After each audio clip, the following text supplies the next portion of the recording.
Welcome to another episode of StoriesFromWineCountry.com. I'm filmmaker Pete Swanson. I'm Jim Nicas from the Castle Restaurant in Leicester, Massachusetts. So what's on tap this week, Jim? Oh, Peter, I was thinking about some stories and one will be in the relatively near future, a 20-year-old college student loose in Lisbon with a group of 20 plus sailors on shore leave for the night, and how difficult it was for that college student to be tasting wine the next morning. But today is a little simpler. It's really what was the beginning of the quality sparkling wine trade in California.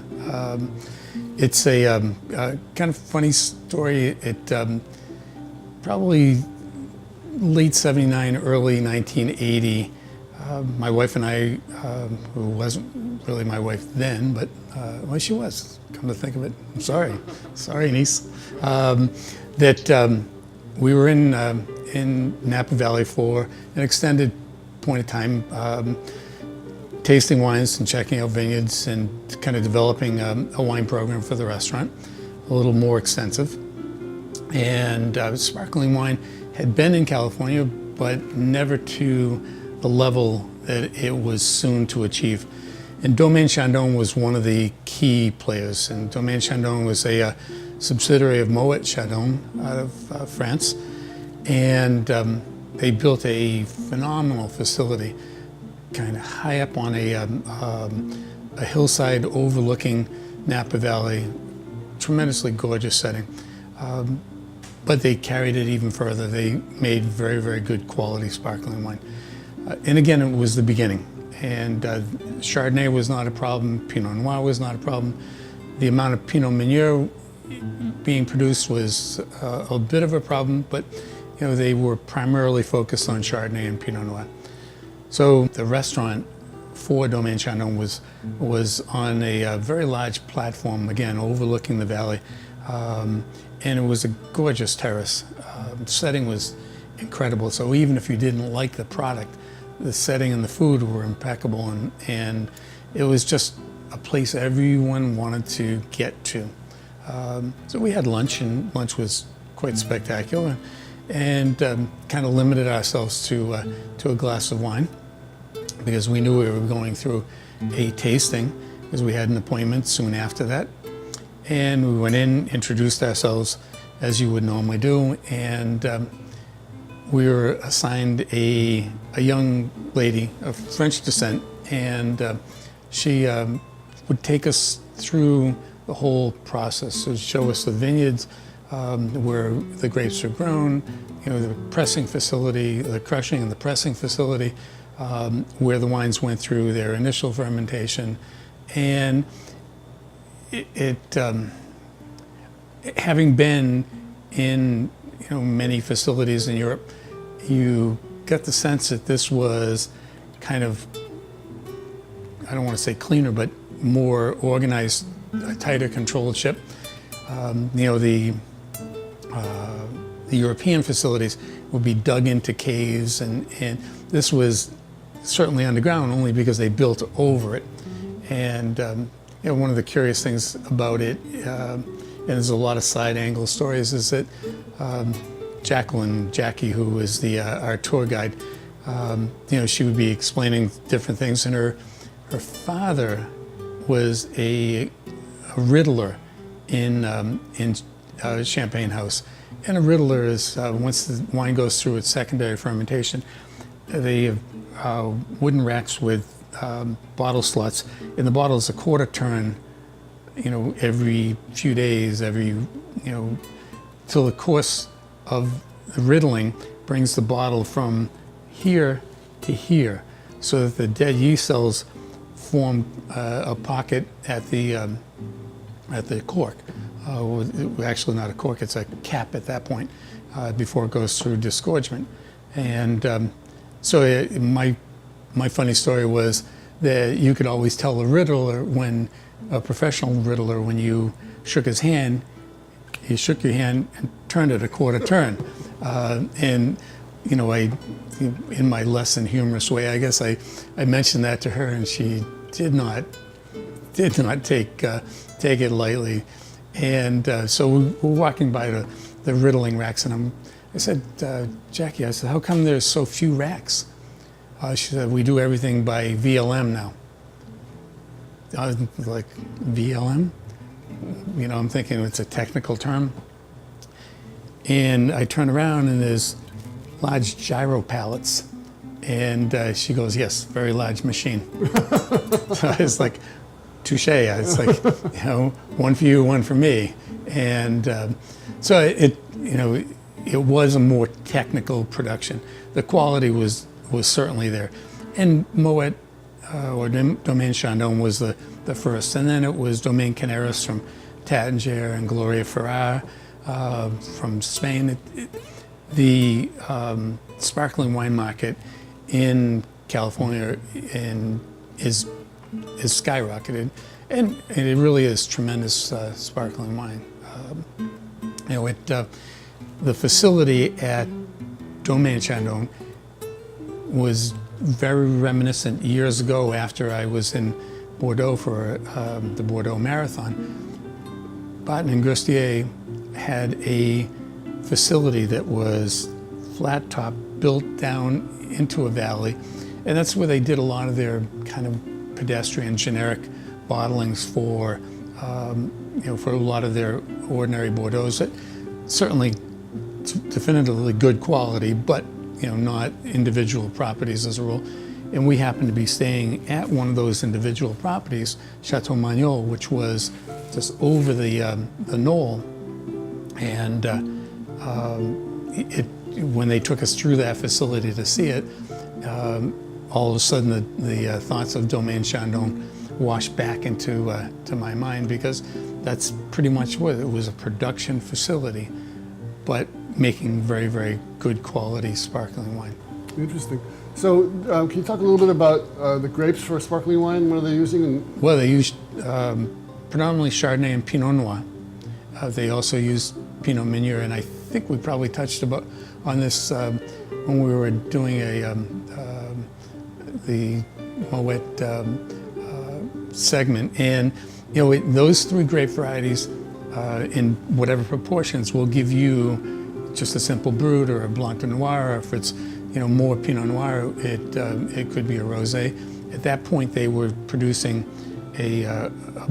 simply a Brut, which was a blend predominantly of Chardonnay and Pinot Noir. And then they did a Blanc de Noir, which had a little more Pinot, but still didn't have the color. I mean, when you think, I guess mid-late 70s, the production, a very big house, Almaden, had wielded Pedri, which was the eye of the partridge, which had that bronze color.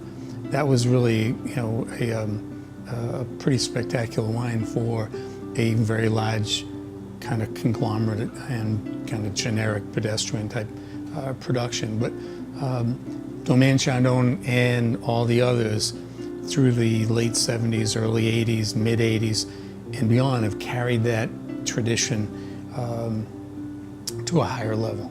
Now, it's true that you can't call it sparkling wine champagne unless it comes from Champagne? Unless it comes from Champagne.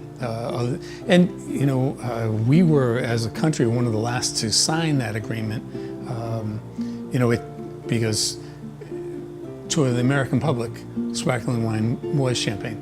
Well, it's not. It comes from only Champagne. Other than that, it's sparkling wine.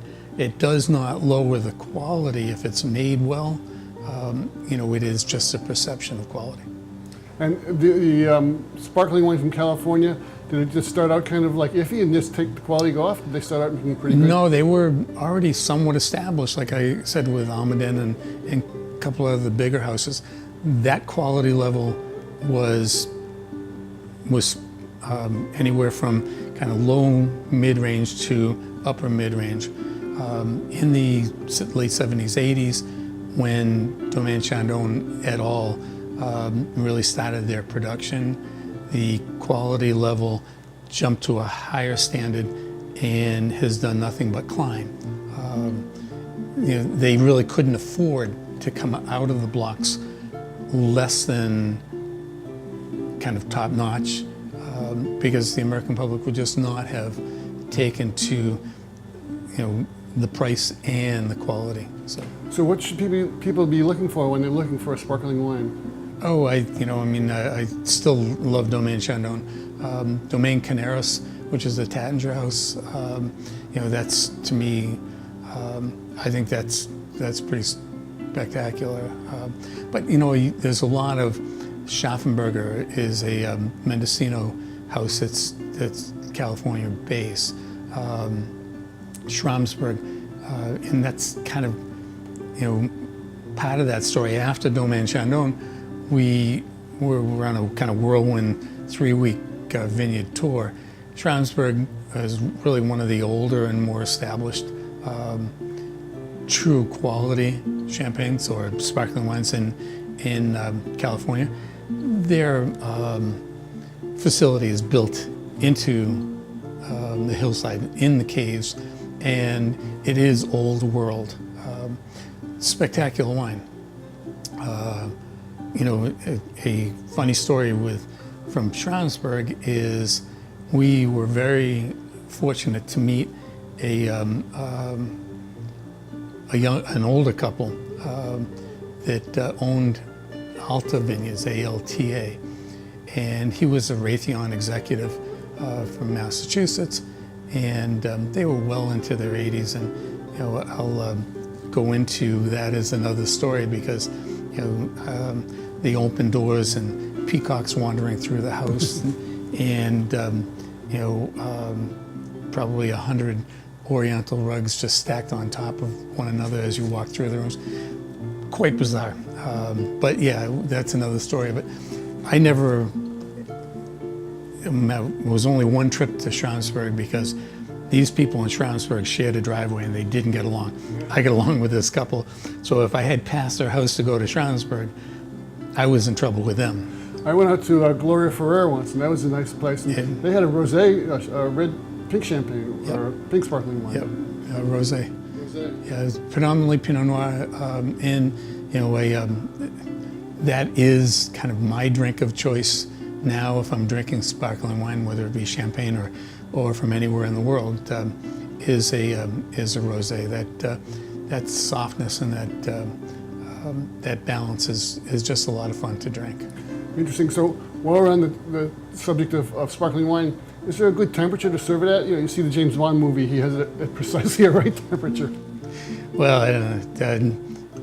I still shake. I still stir martinis instead of shaking them, so I'm not sure that we agree on all of it. But yeah, sparkling wine is best, fairly well chilled. You're going to get the nuances because there's a lot of yeast, there's a tremendous amount of flavor profile in sparkling wine. Whereas if you took a still wine and chilled it to excess, it's dumb. You don't get the flavor profiles coming out at you. So if you're tasting, still white wine, much better to taste it at a little warmer temperature if you were critically tasting it to buy. And how about the glass? Is that flute important, that long stem? It is. The tall flute gives less area for the bubbles to dissipate. And again, I think we talked about this with the cup, the champagne saucer. It was in vogue in the 50s and 60s. It soon went out of vogue because it dissipated the bubbles, and it's so much work and expense to get those in there. And if they're fine quality and they're dissipated, you're losing quality from the sparkling wine. Great. Well, this is a terrific story. Cool. Thanks. We'll do it again. Thanks for joining us. Thank you. See you next time. All righty.